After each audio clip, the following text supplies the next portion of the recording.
man, Deion just went out and hired a guy with head coaching experience. Seems like a young black dude. Not seems like he is a young black dude.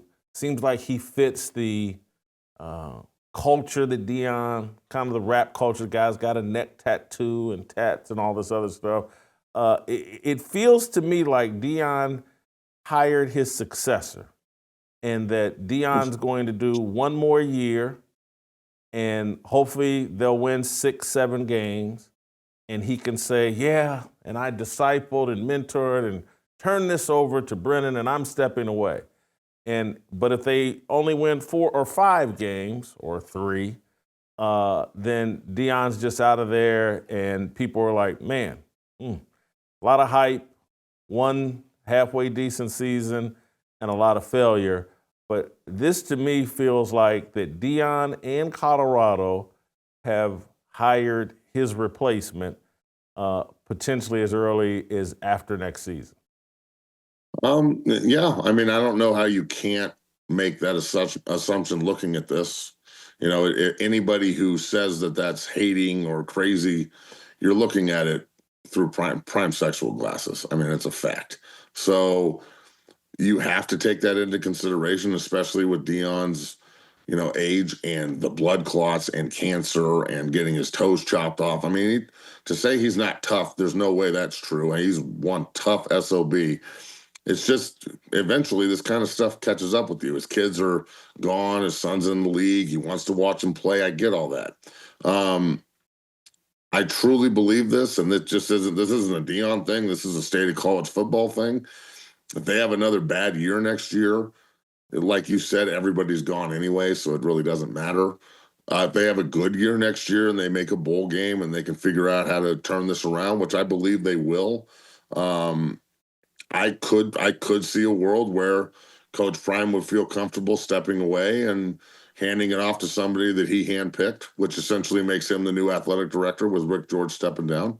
Um, and I wouldn't have a problem with that necessarily. He's not going to be the coach here for 20 years. And it's just the way things work. It's the natural progression of things. So do I want him to stay and fix this and build it and keep going and turn it around next year and win and make everybody eat crow? Absolutely I do. Do I think they can? If they can keep their young core and develop them and this offensive system works, and they can sprinkle in, good transfer portal players, not just mercenaries looking for a check, but it goes both ways because you still have to coach and develop mercenaries, even though you brought them in. So, there's so many moving pieces here. Again, is this what Coach Prime expected? We're talking about Kleiman retiring and Saban retiring and these older guys stepping away. I would almost question to Coach Prime, like, is this what you expected? 3 years in, going on 4, is this everything you expect? Because I think he had the expectation, especially after like Jordan Seaton's commitment and Travis coming with him, that guys would literally 5 stars would just flock to Boulder. And my biggest criticism of Coach Prime is he won't leave the castle to recruit. He won't even go to Cherry Creek where Dave Logan, who's a great buff, is the coach. He won't go to Valor where Coach Sanford, who was the intern coach there, is the head coach. He's never been to 6-0 where we've literally got 30 Division I offensive and defensive linemen working out at any time, like guys that signed with SC in Oklahoma 2 days ago. They're the top 20 players in the state of Colorado. We're all signing with BYU and Kansas State and Michigan and SC and Oklahoma, and not one was in Boulder. So that also needs to be something that's looked at. And maybe, Coach Prime can now just CEO and send Marion on the road to go do his bidding. And that, as a head coach, maybe that will work. But I keep going back to this, Whitlock, is the power of Coach Prime is how he makes other people feel. And I think he's lost a little bit of that up in Boulder, because if he were to walk into Cherry Creek High School, they had 10 guys sign D1 yesterday. 10.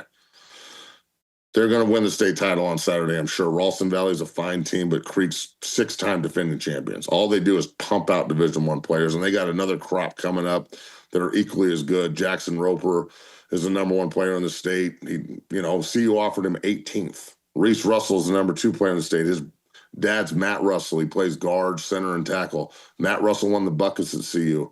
They offered Reese like 15th. So they've got to do a better job of identifying in-state talent that wants to play at Colorado, not just wants to play for Coach Prime, and mixing it all together. And then I think they're going to have an unstoppable monster. But, that requires another hard look in the mirror and some self-evaluation and the ability to say, maybe I was wrong about this. Let's try it this way. And that's again, I understand how much of a huge ask that is when you are Coach Prime. I understand he's got the persona, and he says he's never going to leave the castle, and everybody has to come to him, and he's going to stand by it, and he's going to die on that hill. And if it works, I'm with it. But right now, I don't think it is. And when you have 11 guys in a high school class and 1 kid from Colorado, and the kid from Thompson Valley they signed, the Manu kid, he's a great prospect. He was committed to San Jose State beforehand. He's not going to help them now. I doubt he helps them next year. If he's even there in 3 years, maybe he can develop into a big eater on the offensive line for him. But I think that's the next step to really bring this all together and fix some of these problems. But I will say this. I didn't expect a whole lot of change. I didn't expect a whole lot of compromise. I didn't expect a whole lot of, let's do this in order to get better. I thought that they would kind of just repeat and bring it back. So I'm glad that they are moving forward proactively to try and change some of these problems to win, because that's really what it comes down to in the end. If they can figure out a way to change this around and win some football games, the narrative will change. It may not change from a cultural standpoint, or, people may not like this or that, but it will change the narrative of whether or not he can coach. He'll have 2 good seasons and 2 bowl games and 2 bad seasons, and then we'll get a 5th year to see if we can break the tie. So what are your thoughts on this new OC and the go-go offense that seems to rely heavily on the running game? Yes, sir. And that's kind of the big selling point. Deion for 3 years, or the Buffaloes for 3 years, have been throwing the ball constantly. You got Juju Lewis, who everybody is selling as the next great quarterback, and it's primarily because of his arm. And now they're bringing in an offensive coordinator who seems to specialize in running the ball. This seems like a pretty big, significant pivot. What do you make of that? It gives me a lot of faith that they can fix the problem, because I have been beating the drum since day one. I mean, they're quoting me in the North Dakota State CU game last year, is talking about if Shedeur Sanders has any support, he could probably do anything. He had a 110th ranked rushing offense or something, and they still won 9 games. So this year they ran the ball better, but they didn't commit to it. They have a running the ball commitment problem. They have 3 offensive line coaches. That's too many. I'm hoping that the head coach, offensive coordinator they just hired can come in and establish his program, bring in his people, teach it his way without any interference, without any, going to the head coach and complaining and getting the offensive coordinator fired, which happened already. I mean, to assume that Coach Lewis was demoted and relieved of his duties because he wasn't super hard on Shedeur is ridiculous. I think he was unbelievably hard on Shedeur, and he didn't like it, and the dominoes fell the way they did 2 years ago. So there's a reason Coach Lewis isn't there anymore. So they tried this already once. I think that Coach Prime is learning from his mistakes the first time around. I think that he had an established college coach that probably knew the college game and the system and how to really attack people, if he was just given the opportunity to do so, and that was taken away from him. So now going back on this and kind of revisiting the past from hiring a head coach to be your offensive coordinator and run the offense, I think now Coach Prime can step back. Number one, because it's not his son. It's just another player. I know Juju's a great player, but to Coach Prime, he's a player. He's not his son. So I think that will help.